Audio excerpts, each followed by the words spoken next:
Olá! No vídeo de hoje iremos falar sobre a Revolução Francesa, que teve a duração de 10 anos, que ocorreu entre 1789 a 1799. Bom, vamos ver o que aconteceu? A Revolução Francesa é o nome dado a um ciclo revolucionário que aconteceu na França entre 1789 a 1799, que marcou o fim do absolutismo nesse país. Essa revolução, além de seu caráter burguês, teve uma grande participação popular e atingiu um alto grau de radicalismo, uma vez que a situação do povo francês era precária em virtude da crise em que o país enfrentava. A Revolução Francesa foi um marco na história da humanidade, porque inaugurou um processo que levou à universalização dos direitos sociais e das liberdades individuais, a partir da Declaração dos Direitos do Homem e do Cidadão. Essa revolução também abriu caminho para a consolidação de um sistema republicano, pautado pela representatividade popular, hoje chamada de democracia representativa.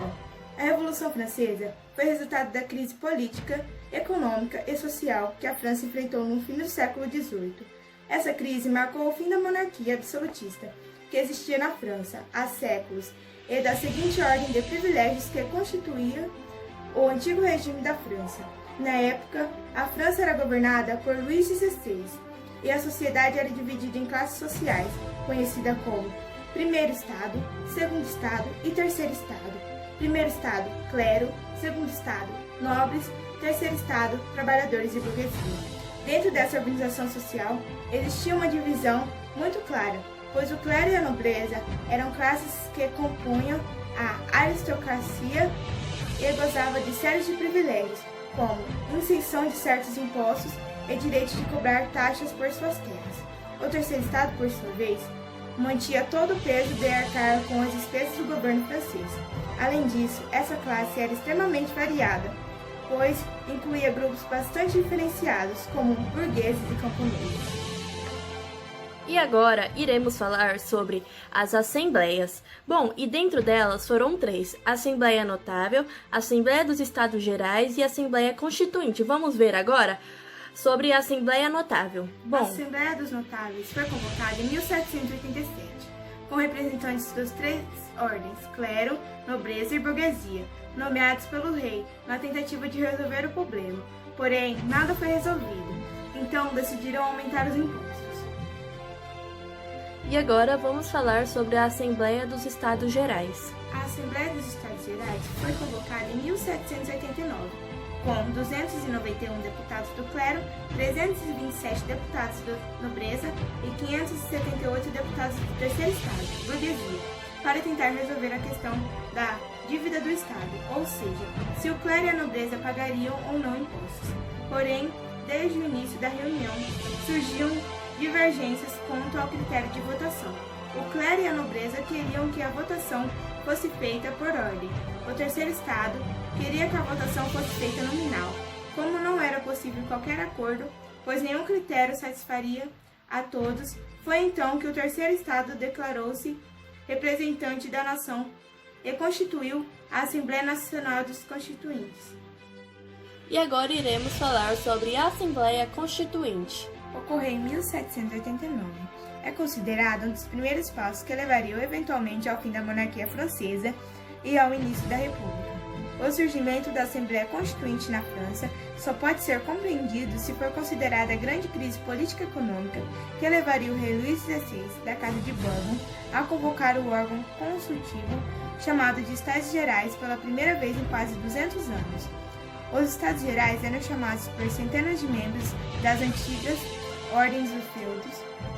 O primeiro Estado, formado pelo clero; o segundo Estado, formado pela nobreza; e o terceiro Estado, composto pelo restante da população.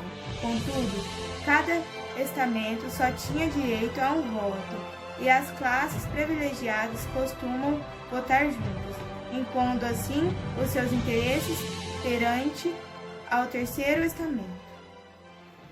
E agora iremos falar sobre a Revolução Queda da Bastilha. A queda da Bastilha ocorreu em 14 de julho de 1789. É considerado o evento que deu início à Revolução Francesa.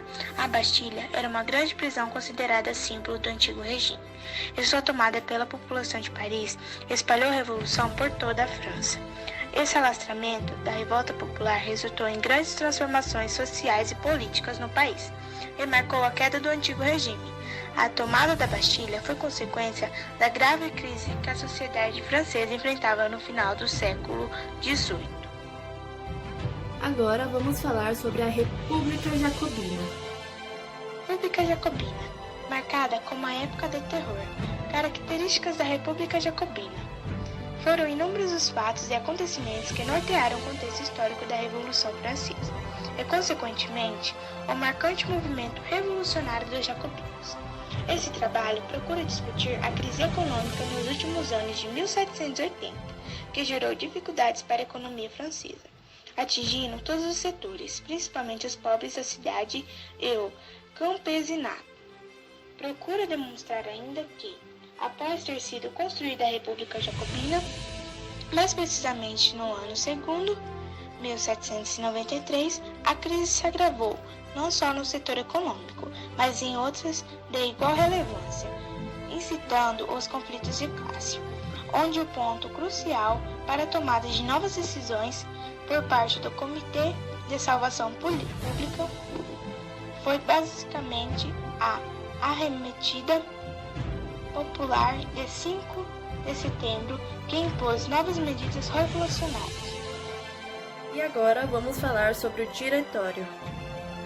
O Diretório, criado em 1795, marcou a retomada do poder dos girondinos na condução do processo revolucionário francês, aproveitando toda a estabilidade política deixada pelos radicais que capitanearam a Convenção Nacional.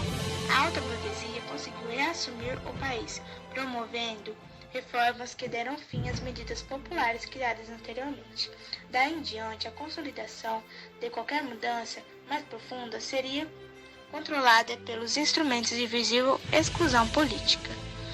Entre as primeiras medidas tomadas, o novo governo criou uma nova Constituição que colocava 5 integrantes à frente do poder executivo. Esses membros do chamado diretório seriam escolhidos por meio da votação do poder legislativo, que por sua vez voltariam a ser escolhidos pelo sistema de censitário.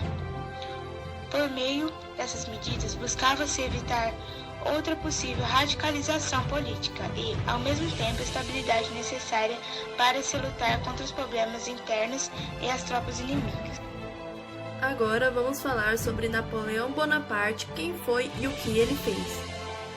Napoleão Bonaparte nasceu em 1769 e faleceu em 1821. Foi um militar, líder político e imperador dos franceses. Instituiu o Império Napoleônico e conquistou um vasto território para a França.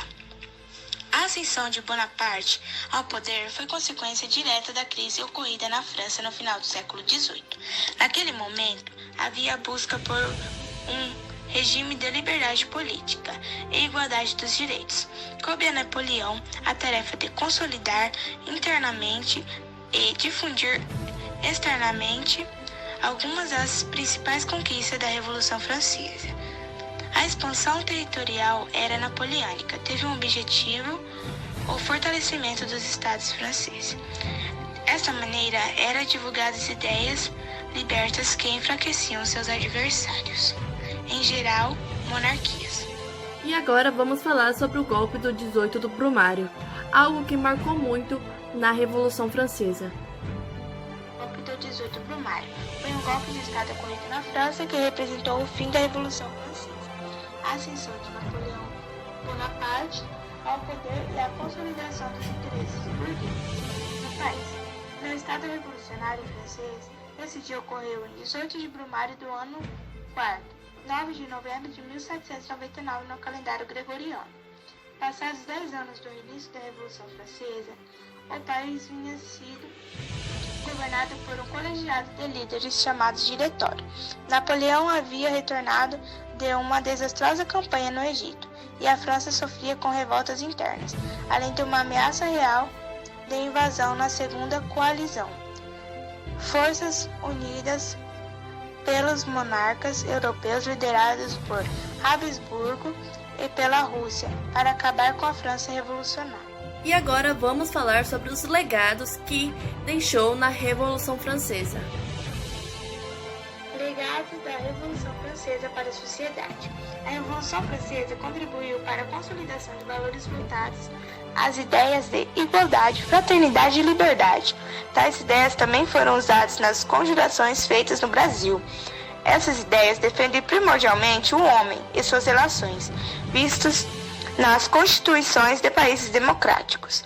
Por esses valores serem fundamentais para a contemporaneidade, deveriam ser realmente seguidos e valorizados. E se fossem seguidos, teríamos uma sociedade mais igual e menos egoísta, onde o ser humano não pensaria somente em si mesmo e valorizaria os animais, natureza e até mesmo seu próximo. Significou o fim do sistema absolutismo e dos privilégios na nobreza. A Declaração dos Direitos do Homem e do Cidadão foi um marco na democracia contemporânea.